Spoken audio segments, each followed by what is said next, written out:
Today's book, The Blue Castle, Chapter 1. If it had not rained on in May morning, Valencia Sterling's whole life would have been entirely different.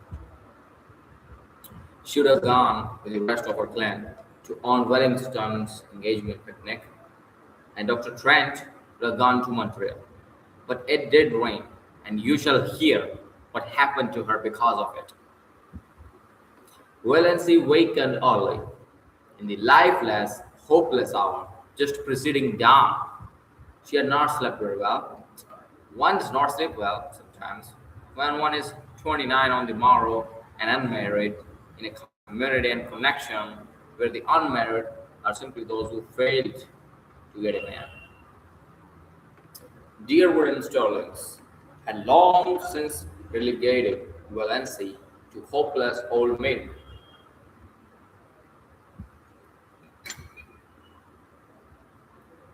But Valency herself had never quite relinquished a certain pitiful, shamed little hope that romance would come her way yet. Never until this wet, horrible morning when she wakened to the fact that she was 29 and unsought by any man. I delayed the stake, whereas I did not mind so much being an old maid. After all, she thought being an old maid couldn't possibly be as dreadful as being married to an Uncle Wellington or an Uncle Benjamin or even an Uncle Herbert.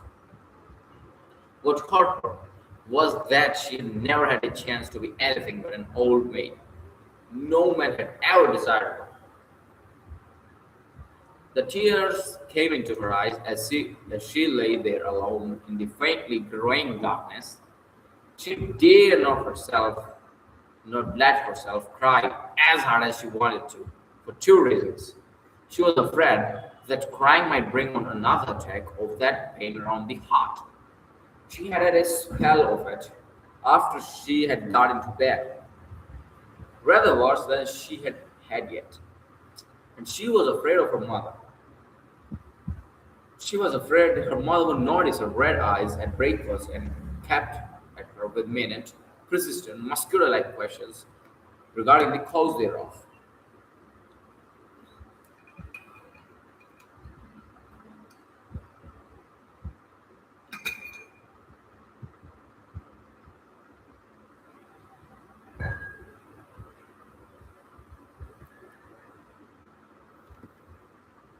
Suppose, thought vacancy, pardon me, thought violency with a ghastly grin.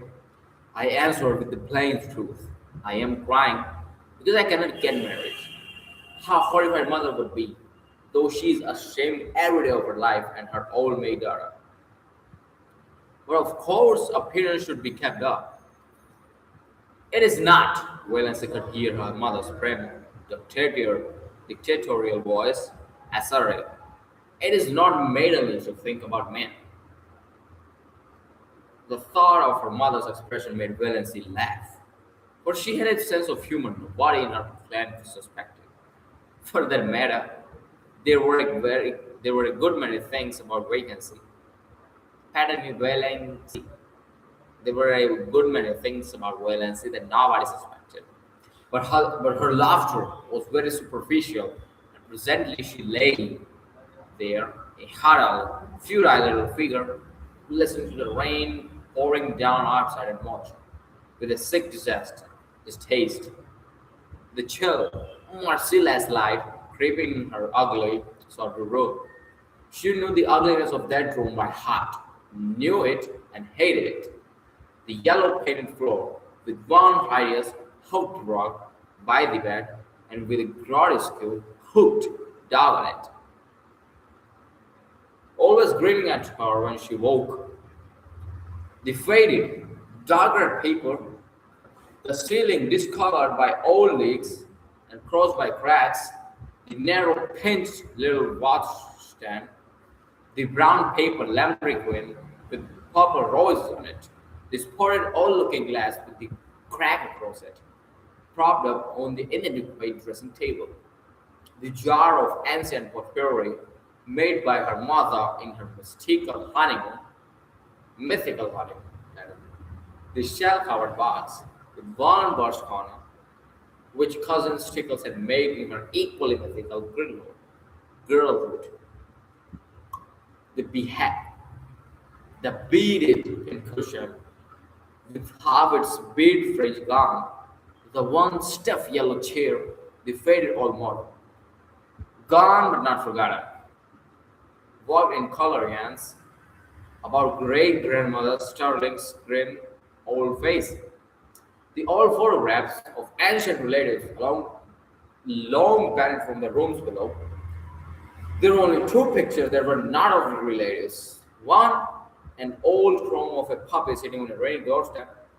That picture always made Valency unhappy. That forlorn little dog crouched on the doorstep in driving rain.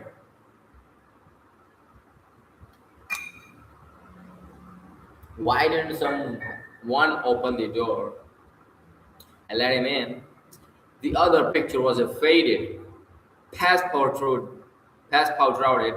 engraving of Queen Louise coming down a stairway, which Owen Wellington had lavishly given her on her 10th birthday. For 19 years, she had looked at it and hated it. Beautiful, small, self satisfied Queen Louise. But she never dared destroy it or remove it. Mother and cousin Stickles would have been aghast, or as well as irreverently expressed it in her thoughts, would have had a fit. Every room in the house was ugly, of course, but downstairs appearances were kept up somewhat. There was no money for rooms nobody ever saw. Whereas I sometimes felt that she could have done something for her room herself, even without money, if she were permitted. But her mother had negatived every timid suggestion. And Valency did not persist. Valency never persisted. She was afraid to. Uh, Her mother could not brook her position. Mrs. Sterling would sulk for days even if offended, with the airs of an insulted duchess. The only thing Valency liked about her room was that she could be alone there at night to cry if she wanted to. But after all, what did it matter if a room which you used for nothing except sleeping and dressing in were ugly? Valency was never permitted to stay alone in her room for any other purpose. People who wanted to be alone, so Mrs. Frederick Sterling and cousin Stickles believed, could only want to be alone for some sinister purpose. But her room in the Blue Castle was everything in a room, everything a room should be. Valency, so cowed and subdued and overridden and snubbed in real life, was wont to let herself go rather splendidly in her daydreams. Nobody in the Sterling clan or its ramifications suspected this.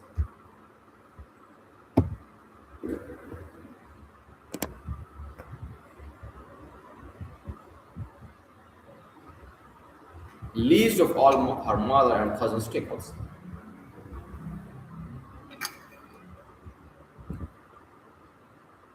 They never knew that Valency had two homes: the ugly red brick box of a home on the Elm Street and the Blue Castle in Spain. Valency had lived spiritually in the Blue Castle ever since she could remember. She had been a very tiny child when she found herself possessed of it. Always, when she shut her eyes, she could see it plainly, with the turrets and banners and the pine-clad mountain height wrapped in its faint, blue loveliness. Against the sunset skies of a fair and unknown land, everything wonderful and beautiful was in that castle. Jewels and that queens might have worn, robes of moonlight and fire, couches of rose and gold, long flights of shallow marble steps with great white arms, and with slender, mist-clad maidens going up and down them, courts marble pillared, or shimmering fountain and fell, and nightingales sang among the myrtles. Halls of mirrors that reflected only handsome knights and lovely women, herself the loveliest of all, for whose glance Men died. All that supported her through the boredom of her days was the hope of going on a dream spree at night. Most, if not all, of the struggles would have died of horror if they had known how the things Valencia did in her blue castle.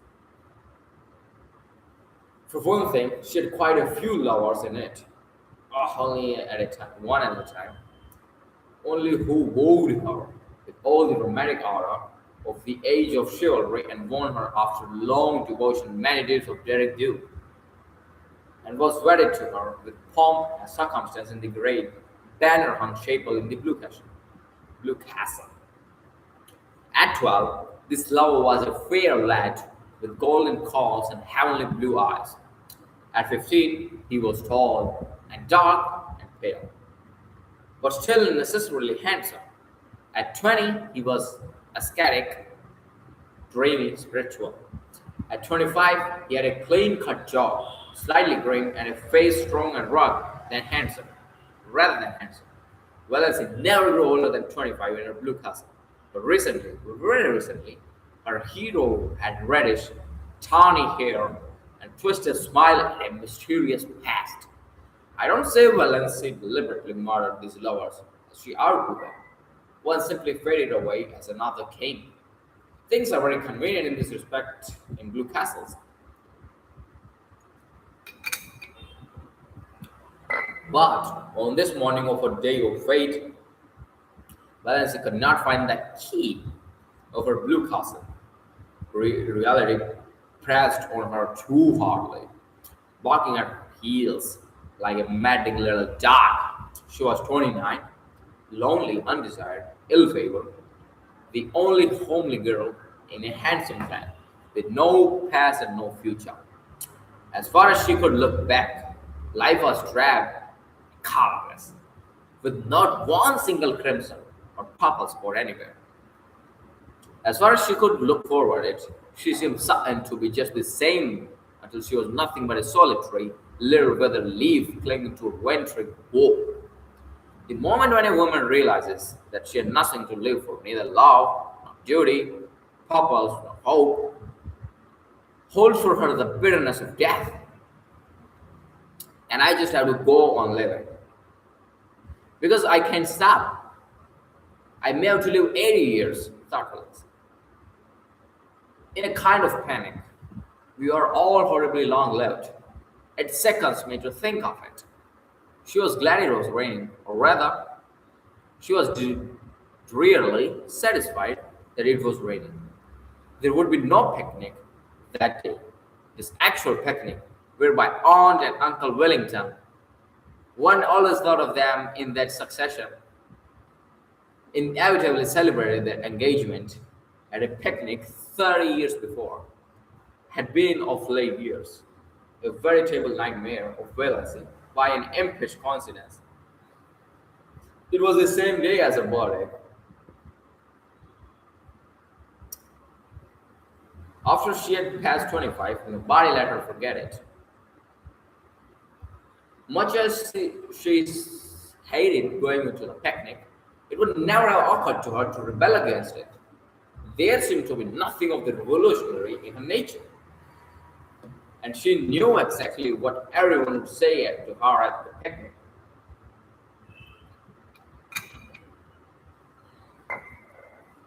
Uncle Wellington, whom she disliked and despised, even though he had fulfilled the highest sterling aspiration, marrying money, would say to her in a pig's whisper, "Not thinking of getting married yet, my dear," and then go off into the bellow of laughter with which he invariably concluded his star remarks.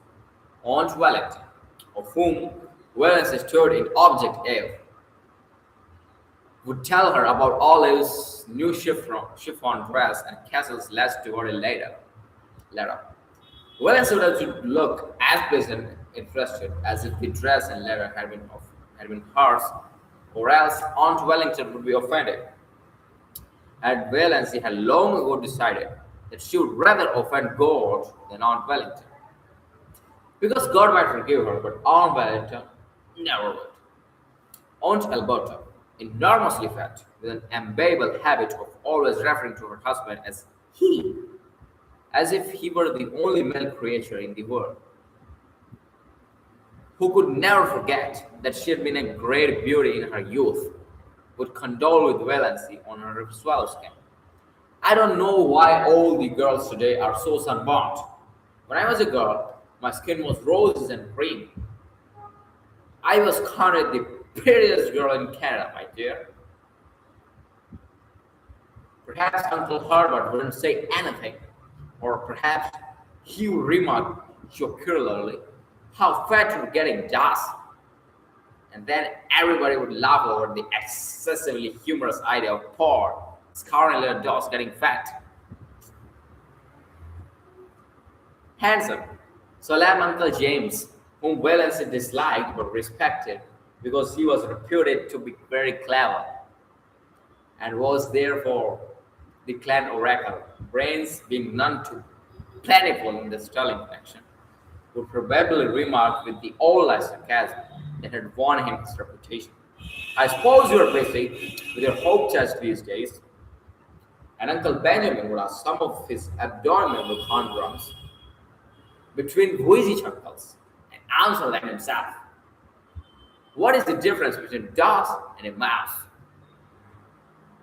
The mouse wishes to harm the cheese and Das wishes to charm that with his. Valency had heard him ask that riddle 50 times, and every time she wanted to throw something at him. Throw something at him. But she never did.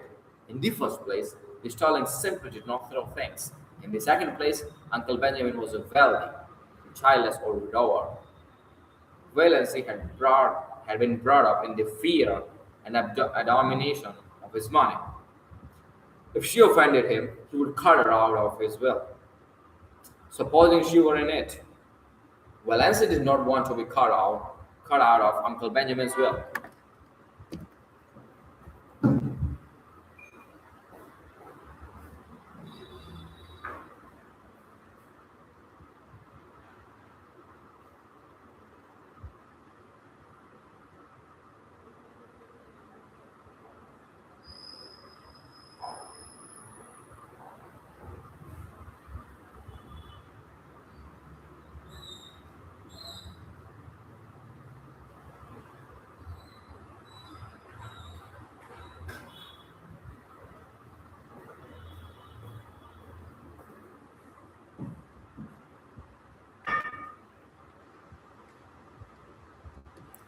She had been poor all her life and knew the galling bitterness of it.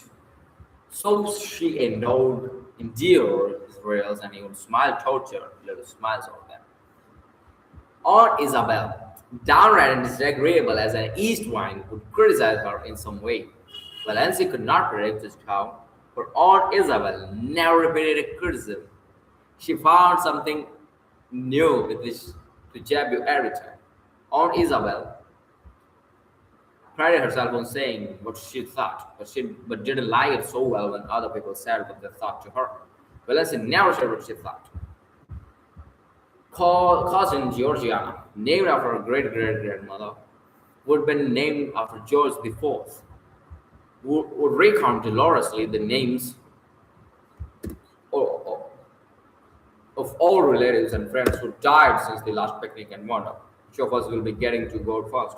Next. Which of us will be the first to go next? Oppressively competent, pardon me, oppressively competent Aunt Mildred would talk endlessly of her husband and her odious prodigies of babies to Valence. Because Valence would be the only one she could find to put up with it. For the same reason, cousin Gladys, the really first cousin Gladys, once removed, according to the strict way in which the Sterling tabulated relationship, a tall, thin lady who admitted she had a sensitive disposition, would describe minutely the torture of her nereids, and Olive, the wonder girl of the whole Sterling clan, who had everything Valency had not beauty, popularity, love, would show off her beauty and presume on her popularity and flaunt her diamond insignia of love and in Valency's desert envious eyes. There would be none of this all today, and there would be no packing up of teaspoons. The packing up was always left for Valency and cousin Stickles, and once, 6 years ago, a silver teaspoon from Aunt Wellington's wedding set had been lost. Valency never had heard the last of that silver teaspoon. Its ghost appeared Banco-like at every subsequent family feast. Oh yes, Valency knew exactly what the picnic would be like, and she blessed the rain that had saved her from it. There would be no picnic this year.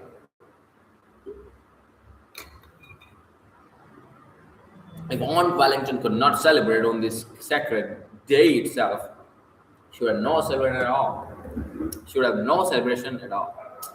Thank whatever gods there were for that.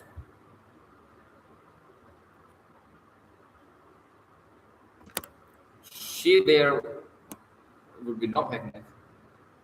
Since there would be no picnic, Valency made up her mind that if the rain held up in the afternoon, she would go up to the library and get another of John Foster's book. Valency was never allowed to read novels, but John Foster's books were not novels, they were nature books. So the librarian told Mrs. Frederick Shelley all about the woods and birds and bugs and things like that. So Valency was allowed to read them, and to be honest, for it was only too evident that she enjoyed them too much. It was permissible, even laudable, to read to improve your mind and your religion, but a book that was enjoyable and dangerous. Valency did not know whether her mind was being improved or not, but she felt vaguely that if she had come across John Foster's book years ago, life might have been a different thing for her. They seemed to her to yield glimpses of a world into which she might once have entered, though the door was forever back to her now.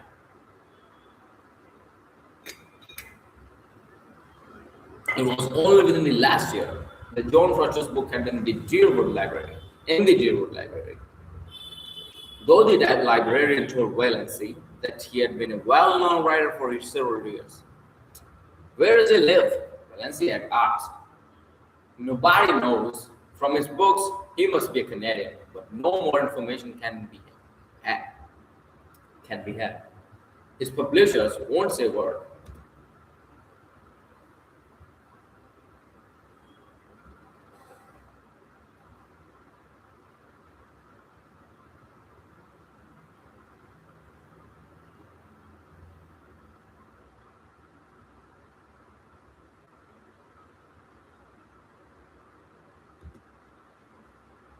Quite likely John Foster is a nom de plume.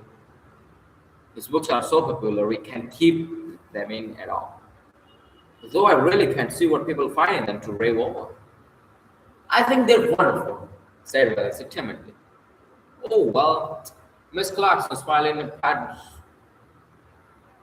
patronizing fashion that relegated Valency's opinions to limbo. I can't say I care much for bugs myself, but certainly Foster seems to know all there is to know about them. Valency didn't know whether she cared much for bugs either. It was not John Foster's uncanny knowledge of wild creatures and insect life that enthralled her. She could hardly say what it was. Some tantalizing lure of a mystery never revealed. Some hint of a great secret thriller further on. Some faint, elusive echo of lovely forgotten things. John Foster's magic was undefinable. Yes, she would get a new Foster book. It was a month since she had Thistle Harvest, so surely mother could not object. Well, as she had read it 4 times, she knew whole passages off by heart, and she almost thought she would go and see Dr. Trent about that queer pain around the heart. It had come rather often lately, and the palpitations were becoming annoying, not to speak of an occasional dizzy moment and a queer shortness of breath. But could she go to see him without telling anyone? It was a most daring thought. None of these talents ever consulted a doctor without holding a family council and getting Uncle James' approval. Then they went to Dr. Ambrose Marsh of Port Lawrence, who had married second cousin Adelia Sterling. But Valence disliked Dr. Ambrose Marsh. And besides, she could not get to Port Lawrence, 15 miles away, without being taken there. She did not want anyone to know about her heart.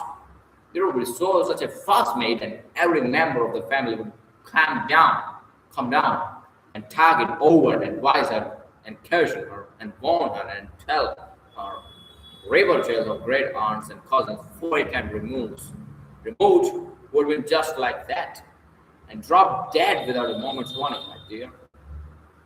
Aunt Isabel would remember that she had always said does look like a girl who would have heart trouble. So pinched and picked always, and Uncle Wellington would take it as a personal insult when no Starling ever had heart disease before, and would Georgiana would forebode in perfectly audible asides that poor dear little Dallas isn't long for this world, I'm afraid. And Cousin Gladys would say, "Why? My heart is like that for years," in a tone that implied no one else had any business even to have a heart. And Olive would merely look beautiful and superior and disgustingly healthy, as if to say, why all this fuss over a fairy superfluity like does when you have me? Well, as she felt that she couldn't tell anybody else unless she had to. She felt quite sure there was nothing at all seriously wrong with her heart, and no need of all the pother that would ensure if she mentioned it. She would just slip up quietly, and Dr. Trent did every day. See that Dr. Trent every day. As for Isabel, she had the $200 that her father had put in the bank for her the day she was born. She was never allowed to use even the interest of this, but she would secretly take out enough to pay Dr. Trent. Dr. Trent was a gruff, outspoken, absent-minded old fellow, but he was a recognized authority on heart disease. And if he were only a general practitioner out of the world, dear old Dr. Trent was over 70, and there had been rumors that he meant to retire soon. None of the Starling plan had ever gone to him since he had told cousin Gladys 10 years before that her nutries was all imaginary and that she enjoyed it.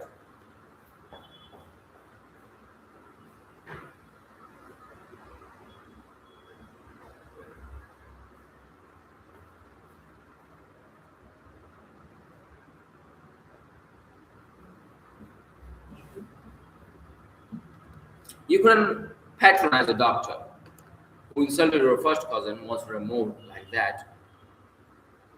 Not to mention that he was a Presbyterian when all the Starlings went to Anglican church.